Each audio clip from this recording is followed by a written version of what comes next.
Hallelujah. Praise God. 2016. Possessing our possessions is what the Lord wants us to do in the year 2016. Always remember that Jesus is our Alpha and Omega. He is our first and the last. I believe that Jesus has the first word for us as Christians, as His beloved, as His children. He has the first word for us. And that word, actually, the Lord called us blessed. Or somebody would say that, blessed.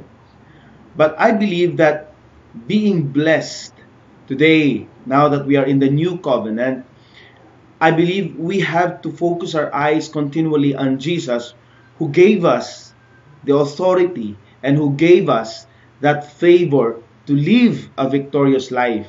Because today we are standing on favored ground. We are standing on blessed ground. That's why He called us blessed. And so 2016 is a year where we continually possess all our possessions, which He has promised us, which He has prepared for us even this year. And I believe that Jesus has gone through the whole year of 2016, and now He comes back in this day to tell us that He has prepared the way. Amen and amen. He has blessed 2016 for us, so that today our trust is in the Lord, our faith is in the Lord, and according to the Bible, according to our faith, it shall be done unto us. So I believe that 2016 is a blessed year for us. Life Christian Fellowship, New Covenant Church, I believe that this year is a year where we will experience greater harvest, most especially greater harvest of souls, where the Lord would bring more into His kingdom. The Lord will bring more for them to be saved and to experience the goodness, the favor, and the blessings of the Lord in their lives. So I believe that the Lord has a word for us this year. The Lord has an encouragement to us this year. And let me just read to you in the book of Numbers, in chapter 14, verse 6 to 9. But Joshua the son of Nun and Caleb the son of Jephunneh, who were among those who had spied out the land, tore their clothes, and they spoke to all the congregation of the children of Israel, saying, The land we pass through is an exceedingly good land. If the Lord delights in us, then He will bring us into this land and give it to us, a land which flows with milk and honey. Only do not rebel against the Lord, nor fear the people of the land, for they are bread. They are our bread, and their protection has departed from them. And the Lord is with us. Do not fear them. Hallelujah. Hallelujah. We have always heard about this message, about the sermon about the Israelites when they had their exodus from Egypt and 40 years in the desert, and then finally they entered into the promised land. But have you seen and have you read about their account when the 12 spies went into the promised land to spy out the land? If we read the account of what happened after their spy, makikita natin doon that only 2 of them have a positive, what we call a positive outlook. That their minds were positive, too positive, that it is not really what matters. It is not really those giants, those hardships in the promised land. Hindi po yung mga hurdles, yung mga obstacles, yung hindrances. Yes, nakikita nila yung mga obstacles na yon, but what they see most, what they believe is their God is bigger than all of those obstacles. Kaya nga, these 2 spies, which is Joshua and Caleb. Yung dalawang spies na to, they give a positive report with regards to the land. They said the land is really flowing with milk and honey. But the 10 spies saw the land. Yes, they see the land flowing with milk and honey, but what they see most, what they fear most is that the giants in there, they see themselves as grasshoppers. Instead, they instead of looking unto God, because God is bigger than all those problems, all those obstacles. No, they've seen themselves as grasshoppers. They see themselves as not victorious. Hindi nila nakita yung mga sarili nila that it is God who goes before them. And I believe that the Bible always declared to us that it is God who goes before us. And yun ang sinabi niya sa mga Israelites, I will go before you to prepare the land, to prepare even yung mga kalaban nila. It is God who will fight for them. It is God who will give them the victory because God is fighting for them. But ang nakita lang nila is yung present. Hindi nila nakita the potential of how God does even sa past nila. Yung potential na they will possess the land because it's theirs. Sa kanila yon, how to possess their possessions. So, the same thing with us today. I believe that Jesus has prepared the way for us for 2016. Actually, the Lord, sinabi niya dun sa Ephesians that He has blessed us. So, if you're a Christian today, you are blessed. Amen. And you are blessed.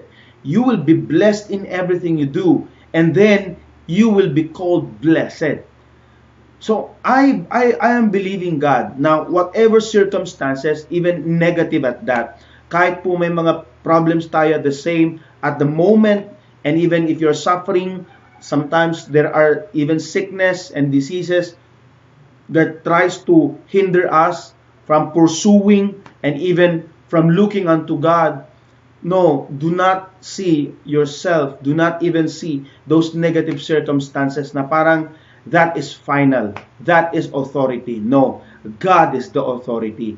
And God has given us the Word, God has given us the book, so that as we feed on Jesus, as we feed on the Word, we will be strengthened all the more. We will have the courage this 2016 to possess our possession because He has blessed us. Amen. In the heavenly places in Christ. He has blessed us with all spiritual blessings in Christ. Anong gagawin natin today?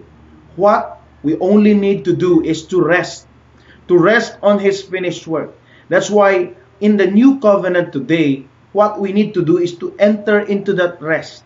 Kailangan tayong pumasok sa rest na sinasabi ng Panginoon. In the book of Hebrews chapter 4, sinasabi doon how us Christians would enter into the rest. Why? Because God has given us all things. And then, sabi ng Panginoon doon sa Hebrews, makikita natin how Jesus, in the book of Hebrews, chapter 4, verse 6 to 9. Since therefore it remains what some must enter it, and those to whom it must first preach did not enter because of disobedience. Again, He designates a certain day, saying in David, today, after such a long time, it has been said, today, if you will hear His voice, do not harden your hearts. For if Joshua had given them rest, then he would not afterward have spoken of another day. There remains another rest, therefore a rest for the people of God. For he who has entered his rest has himself also ceased from his works as God did from his. Let us therefore be diligent to enter that rest. Hallelujah. Ang sinasabi dito sa atin ni Apostle Paul is for us to enter into the rest where God Himself binigay niya sa atin ang rest na ito. When God finished the work, He rested. On the seventh day, He rested. He did not, actually, hindi po siya pagod, but He rested because the finished is already done. The work is already done. The work is already finished. And even today, sa ating mga Christians, we always labor into rest. Kailangan nating pumasok sa rest na ito, which means sa buhay natin today, there are things na sometimes they don't go on our way. Parang nakita natin, bakit kaya ako hindi lumalago dito? Bakit kaya hindi ako nagpa-prosper? Bakit kaya hanggang ngayon hindi pa rin ako healed? Or bakit kaya there are still times that I become stressed? Then God wants us to enter into the rest. Di ba sinabi ni Jesus dun sa Matthew 11 that, "Come to me all you who are weary and heavy laden, and I will give you rest."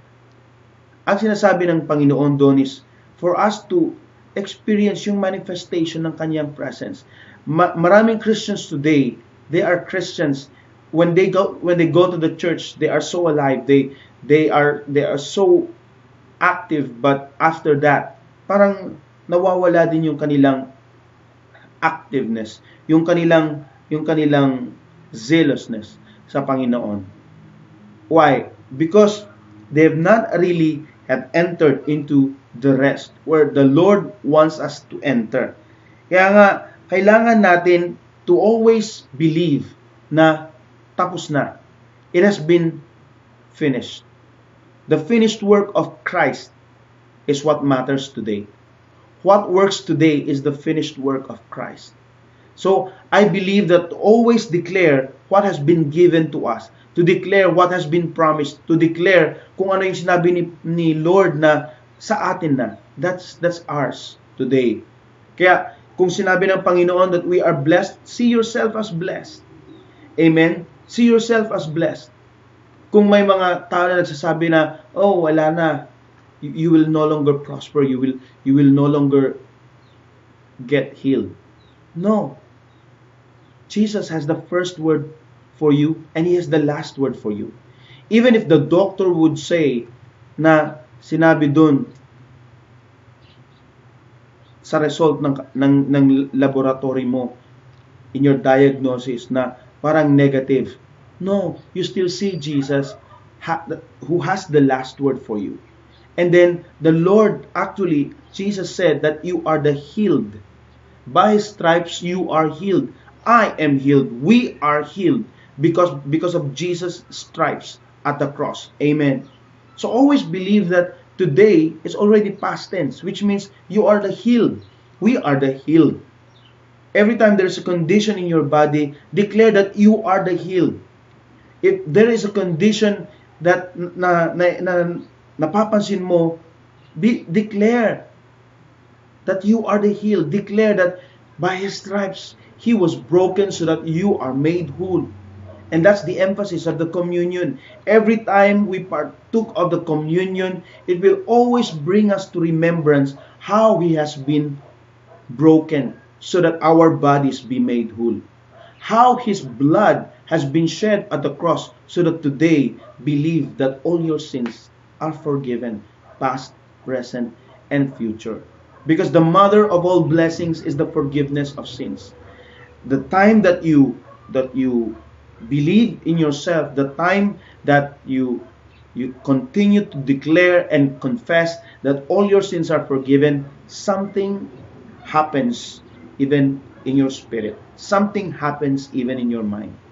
Which means you are really in line with God's word. You are really in line with the will of God. So let us enter into that rest this year of 2016. Dahil alam ko po, maraming mangyayari sa atin sa 2016. Good things are really happening this year of 2016. Amen and amen. Do you believe that promotions are here in this year of 2016? Do you believe that You will experience much, much more favor from the Lord. God will open more doors of opportunity for you in 2016. And this year, believe that you will experience complete healing, permanent healing at that. I believe the Lord will give us these blessings because it has been given to us even before. It has been promised to us. So, what we only need today is just like the spirit of Joshua and Caleb. May we train our eyes to see what is good, just like them. The 10 spies saw themselves as grasshoppers, but Joshua and Caleb saw the giants as their bread. Sinabi nila, they are our bread. Sabi ni Joshua and Caleb, do not fear of the giants. Do not fear of your enemies, for they are our bread. See? Ibang-iba po yung pagkasabi nila dun sa 10. Kasi ang sinabi ng 10 is they saw the problems, but they saw the potential na kahit yung mga enemies nila, they are our bread, sabi nila. Wow! They really have a different spirit. Actually, dito, it is God Himself who said this in verse 24, the same chapter 14 of Numbers. Verse 24, sinabi ng Panginoon, but my servant Caleb, because he has a different spirit. Wow! He has a different spirit in him and has followed me fully. I will bring into the land where he went, and his descendants shall inherit it. Wow! This is so important if you are a leader, because if you are a leader and if you're a positive leader, yung nasa baba mo, those followers of yours, they will catch a spirit of you. Your spirit, they will catch. Kaya nga, we as leaders today, we always have a positive outlook. Faith is having a good opinion of God. Faith is having a good opinion of God. How do you see God today? Do you have a good opinion about God? Do you have a good opinion if you're a Christian that God is no longer angry with you? Do you have a good opinion about God that God does not today, He does not punish you with sickness and diseases and accidents? No. Yes, He disciplines us. He disciplines us with the Word. But God does not punish you with accidents, with sickness and diseases. Because that is how Christians before, yan ang alam nila, that's how they've been taught. Yun yung nasabi sa kanila. But I believe today that really it's a matter of how do you see God.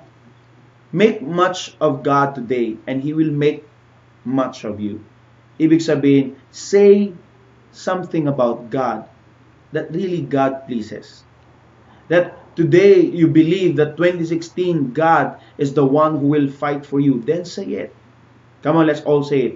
I believe that God is fighting for me this 2016. It is God who will fight for you. Amen. It is God who has prepared the way for you. Do not fear. Do not doubt. Because it is God who fights for our battles. Amen and amen. Just like Caleb, he has a different spirit. Wow. How important for us to have a different spirit. Not like this world. Because what they see is what they say. Kung ano yung nakikita nila, yun ang sasabihin nila. But to us, before we see it, we will say it first. So, yung declaration natin, even nung last Thursday worship service, yung mga declarations natin, that I believe that your future is bright, my future is bright, I believe that God has prepared the best for me this year. All those declarations na ginawa natin, come on, continue to declare them even to your children, because I believe na gusto ng Panginoon na sinasabi natin ang mga gusto nating makita for 2016. And if you believe that this year you will be promoted, then say it. It is God who will do the rest. Again, faith is having a good opinion of God. Make much of God and He will make much of you. Kaya nga, when God declared that only Joshua and Caleb will enter into the land, nakita ng Panginoon that only Joshua and Caleb say the positive things about God. Si Joshua and Caleb lang ang nagsasabi how God is really yung talagang magbibigay sa kanila ng victory. It is really God who can put them dun sa promised land. It is God who will fight for them. Si Joshua and Caleb. But the rest, they even tried to stone si Joshua and si Caleb. Nung nagsasabi sila ng totoo, nung nagsasabi sila that they are able to possess the land, they are about to stone them with stones. Ito yung sinabi dun sa verse 10. The congregations said to stone them with stones. Wow. Yes, today, if you see positive things about the finished work of Jesus at the cross, sometimes they stone you. Sometimes they say a lot of things about you. They say that really it's a heresy when you're talking much about the grace of God. They say all things against you. But do not fear, because you are in line with God. It is God who has you in His heart. It is God that really blesses those who say the truth. Amen and amen. I believe that in the new covenant today, as we speak more of the grace of God, as we speak more of the favor of God, because grace and truth came through Jesus Christ. Again, let me say this on the onset, that grace is not a subject. Grace is a person. It's the person of our Lord Jesus Christ. That's why our ministry is Christ-centered. Our ministry focuses on the finished work of Christ at the cross, because what works is the finished work of Christ. Today in the new covenant, what works is the finished work of Jesus Christ. Amen and amen. Make much of God. Make much of God. Hallelujah. In the book of Deuteronomy, chapter 6, the Lord says here, so it shall be, in verse 10 and 11, so it shall be, when the Lord your God brings you into the land with which you swore to your fathers, to Abraham, Isaac, and Jacob, to give you large and beautiful cities, which you did not build, those houses full of all good things, which you did not fill, hewn out wells, which you did not dig, vineyards and olive trees, which you did not plant, when you have eaten and are full. Wow! Look at the finished work of God.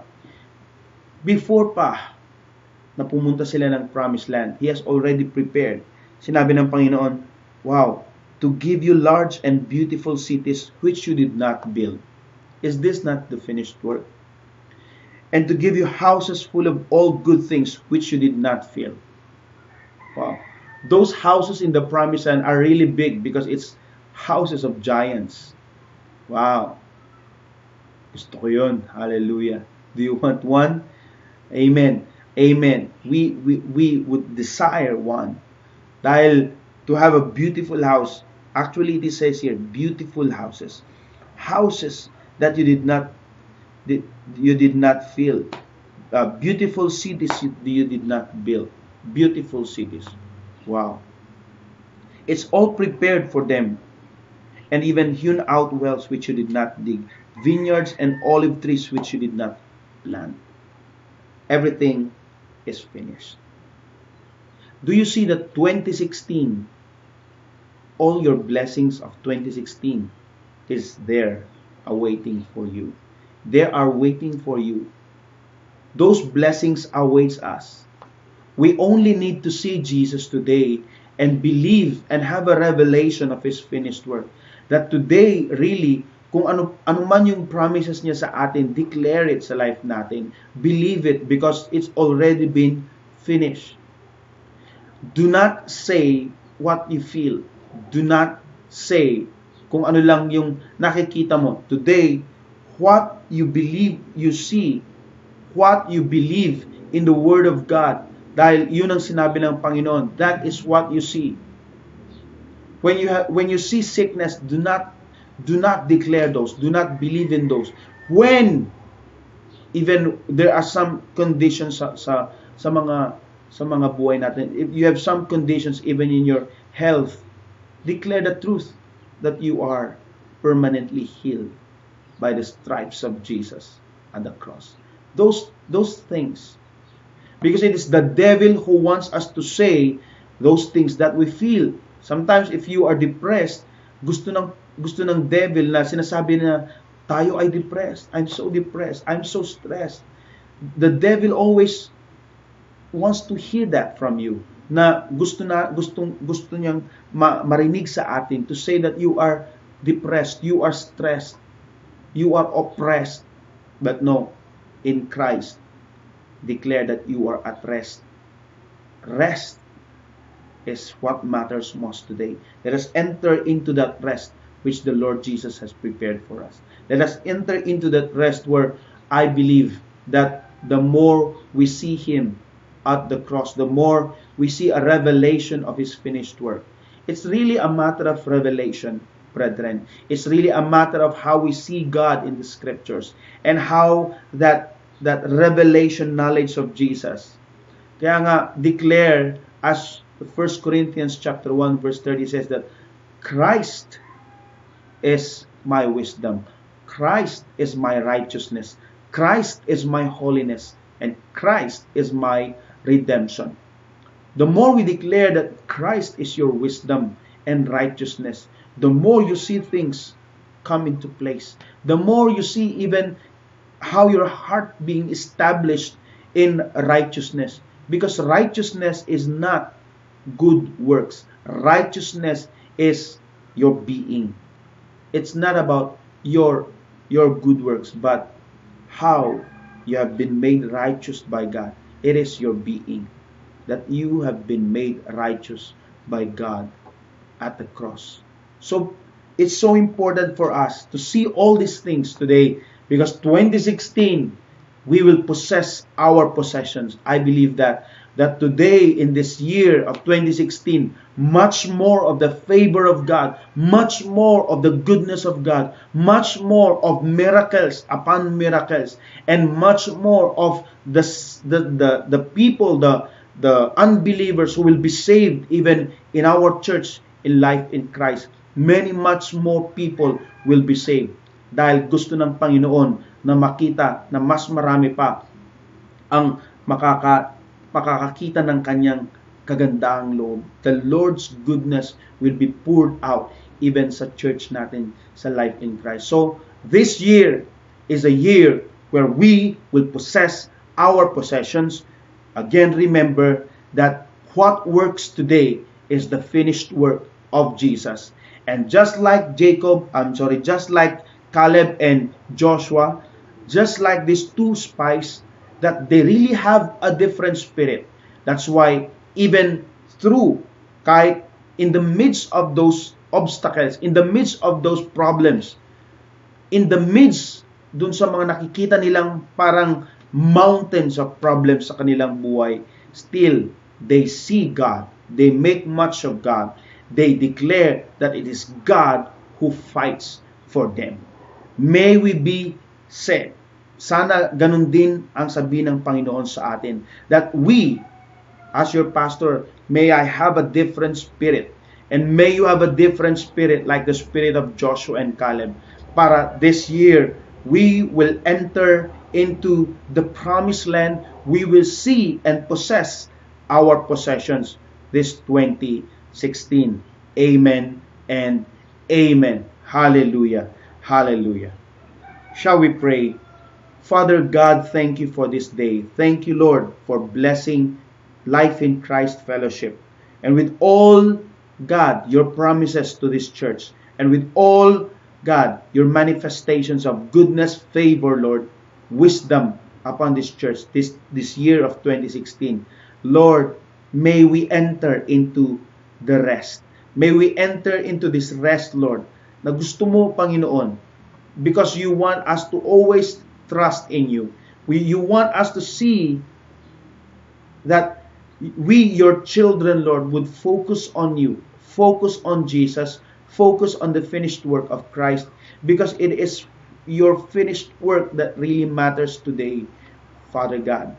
I believe, Lord, that even sa mga brethren po, Lord, I pray that this 2016 will be a year na they will possess their possessions, Panginoon, sa kanilang mga career, sa kanilang mga jobs, Lord, even their families, Panginoon. I pray even their personal lives, Lord, I pray that really they would possess, Lord God, their inheritance. They would possess, Lord, their possessions. Ano man, Panginoon, yung mga prepare mo sa kanila, continue, Lord, to show them, Lord, through your revelation, Father God, and even, Lord, your manifestation, Lord, of your goodness, Panginoon, continually abound, Lord, in their lives.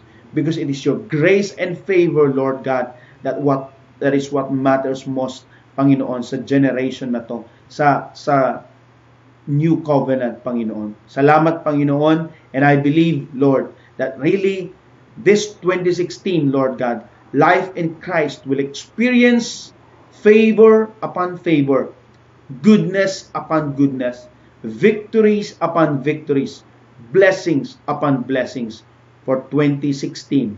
And Lord, may they have, Lord, the wisdom that comes from you, the revelation knowledge of our Lord Jesus Christ. May they have that spirit of wisdom and revelation so that they will continue to see you more and more, Lord God, intimately in the relationship with you. Father God, we love you because you first love us.